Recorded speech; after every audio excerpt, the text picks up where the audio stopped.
Bonjour les amis, j'espère que vous allez bien. Bienvenue à la considération bouddhique du petit déjeuner. Hier soir, on a parlé de notre ego social, on a parlé aussi de nos conditionnements intérieurs, puis on a parlé de notre Bouddha intérieur. Il y a certaines personnes, ils ont deux Bouddhas intérieurs, c'est-à-dire il y a deux présences à l'intérieur d'eux. Ça arrive quelquefois, cette chose, elle est considérée dans le bouddhisme. Ça, c'est un des points sur lesquels on va parler parce que ça a beaucoup de conséquences en matière de sexualité. C'est ce que les Indiens appellent les two spirits, mais qu'on trouve aussi dans le bouddhisme. C'est quand il y a une double nature Bouddha à l'intérieur d'une personne. C'est très rare, mais ça crée un peu des désordres en matière d'expression de soi.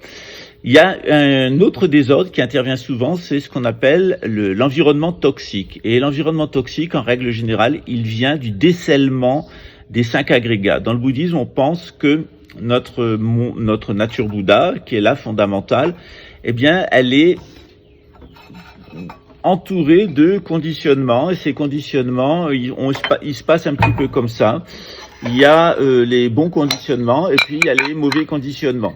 Ces mauvais conditionnements, ils viennent des bons et mauvais conditionnements, ils viennent des actes que nous avons commis dans le passé, c'est ce qu'on appelle le karma.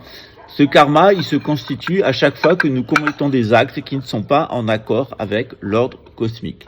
Certaines personnes sont totalement intoxiquées par ces mémoires du bien et du mal à l'intérieur d'elles. Elles projettent autour d'elles une dimension matérielle, quelquefois même extrêmement dure. Il y a des gens qui sont extrêmement nocifs, puis il y a des gens qui sont assez sympas.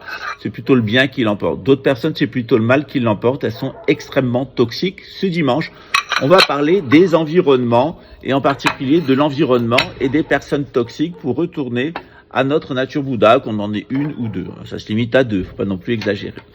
Le 18 août, on va comprendre que ces mémoires à l'intérieur de nous, elles bougent selon les mouvements du cosmos. Elles bougent parce que ces mémoires, elles ont été fixées au moment de notre naissance.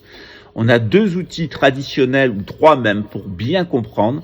On comprend l'univers à travers des symboles, c'est ce qu'on appelle la gnose, et nos conditionnements, on va les comprendre à travers des images, notamment celles du tarot, et des concepts, notamment ceux de l'astrologie. Mais ça permet de diagnostiquer ces mémoires qu'il y a à l'intérieur de nous. Voilà.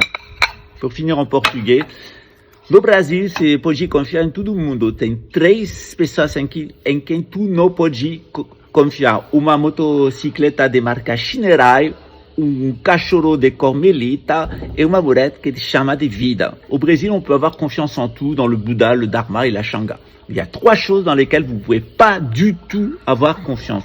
Une moto chinoise de marque Shinerai, un chien de couleur Melita et une femme qui t'appelle ma vie. Voilà, vous avez tout compris. Voilà, pas moi. Ciao.